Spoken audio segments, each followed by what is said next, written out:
Advanced Innovation Group. Welcome, everyone! Before we begin, let's take a quick look at the agenda for today's session. We'll start with the introduction, where I'll walk you through the background and purpose of this training. Then we'll move to the course objectives, so you have clarity on what skills and knowledge you will gain by the end of the program. After that, we'll cover the course methodology, how this training will be conducted, what kind of activities or discussions to expect. We'll also briefly go over the certification schema, the process, criteria, and what you'll receive upon successful completion. Once the foundation is set, we'll dive into the overview of Agile, where we'll discuss the Agile Manifesto, which lays out the values of Agile, the 12 Agile principles, which guide Agile behavior and mindset. Then we'll understand what has changed from traditional project management to Agile. And finally, we'll look at various Agile methods, including Scrum, Kanban, Lean, and more. This agenda is designed to help you build both conceptual clarity and practical understanding of Agile practices. In this section, we will explore what Scrum is and how it evolved. We'll begin with a definition and a brief history of Scrum, where it came from, and how it became one of the most widely used Agile frameworks. Then we'll move into why Scrum, understanding the core reasons organizations choose Scrum over other approaches. We'll also compare Scrum versus traditional project management. This will help us understand how Scrum offers a more adaptive and collaborative way of working. And finally, we'll talk about the benefits of Scrum, such as faster delivery, higher team engagement, and better adaptability to change. Now let's move on to understanding the SBOK Guide, which is the official framework that defines the Scrum methodology. First, we'll go over the framework of the SBOK Guide, how it is structured, and what core components it covers. We'll also discuss who uses the SBOK Guide, including roles like Scrum Masters, Product Owners, and Team Members. Then we'll understand how to use the SBOK Guide effectively, whether you're implementing Scrum for the first time or scaling it across the organization. And finally, we'll walk through the Scrum flow, which visually explains the entire Scrum process, from project initiation to delivery. Next, we'll be covering the core principles of Scrum, the foundational concepts that guide all Scrum activities and decisions. There are 6 key principles we'll explore. Empirical process control. Scrum relies on transparency, inspection, and adaptation. Self-organization. Teams are empowered to make decisions, which boosts creativity and ownership. Collaboration. Effective teamwork and communication across all stakeholders. Value-based prioritization. Work is prioritized based on business value to deliver the most important features first. Time boxing. Specific timeframes are allocated to all activities, ensuring focus and efficiency. Iterative development. Projects evolve through repeated cycles, allowing continuous improvement and feedback. These principles ensure that Scrum remains agile, adaptable, and value-driven. After principles, we'll look into the 5 key aspects of Scrum. These are important dimensions that must be managed for successful Scrum implementation. Organization. Understanding roles like Product Owner, Scrum Master, and the Scrum team, and how they interact. Business justification. Ensuring that every project has a valid business case and delivers measurable value. Quality. Maintaining high-quality standards at every stage of the project, not just at the end. Change. Embracing and managing change effectively as projects evolve. Risk. Identifying, assessing, and responding to risks proactively. By focusing on these aspects, Scrum ensures that both the product and the process remain valuable and viable. Now we'll go through the phases and processes in Scrum, which provide structure to a Scrum project. There are 5 key phases. Initiate, where the project vision is created and roles are defined. Plan and estimate includes creating user stories, estimating effort, and prioritizing the product backlog. Implement, where teams execute the tasks during sprints to build deliverables. Review and retrospect includes reviewing what was done and gathering lessons for improvement. Release, final outputs are delivered to the customer with value realization. These phases support the iterative and incremental nature of Scrum and help maintain consistent progress. In this section, we'll discuss how to scale Scrum when working with larger teams or at an enterprise level. Scaling Scrum for large projects involves coordinating multiple Scrum teams working on different components of a larger product.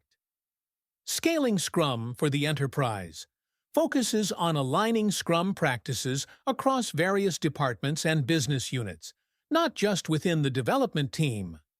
We'll explore frameworks and practices that support this scaling, like Scrum of Scrums, Nexus, or SAFe. Finally, we'll talk about how to transition from traditional methods to Scrum. We'll look at mapping traditional roles to Scrum, understanding how roles like Project Manager, BA, and QA align with Scrum roles. Then we'll discuss the importance of stakeholder involvement in Agile projects and how to keep them engaged throughout the transition. And, most importantly, we'll emphasize the critical role of executive support. Leadership must sponsor, support, and actively engage in the Agile transformation journey. Without strong executive commitment, Scrum adoption often fails or remains superficial. This slide explains the structure we'll follow throughout the training session. For each topic, the faculty will first explain the concept in detail, ensuring that the fundamentals are clear. Next, participants will attempt multiple-choice questions to reinforce their understanding and test their grasp of the concept. Finally, we'll have an open Q&A session where participants can ask questions and engage in a discussion with the faculty. This interactive format ensures both conceptual clarity and active participation. This slide outlines the different certification paths offered by Scrum Study. It starts with the free introductory course, SFC, which is open to anyone interested in learning about Scrum. Then we have SDC for all Scrum team members and SPOC for product owners. The next level includes SMC for Scrum Masters, SAMC for Agile professionals, and advanced certifications like SSMC and SSPOC. The highest level is ESMC, Expert Scrum Master Certified. Please note, all these certification exams are conducted online and proctored live by VM-Edu, so participants need a computer and webcam for the exam. This slide explains how Scrum Study's online exams work. All certification exams are proctored live, meaning they are monitored in real time through your webcam. You can take the exam from home, but you must have a reliable internet connection and a webcam. The exam video is recorded and reviewed later for any irregularities. If there's any suspicious behavior, Scrum Study has strict procedures in place to maintain exam integrity. To apply, log into your Scrum Study account, submit a valid government-issued photo ID, and schedule your exam. Once scheduled, you'll receive an email with your exam link, date, and time. The best part? You get your results immediately after submitting the exam. Before you take the Scrum Study exam, please note that it is a live proctored exam. That means your system must have a working webcam. Without it, you will not be allowed to proceed with the test. The webcam will remain on for the entire duration of the exam, and the entire session will be recorded and monitored. You must also have a functioning headphone or microphone, as it may be required to communicate with the proctor during the exam.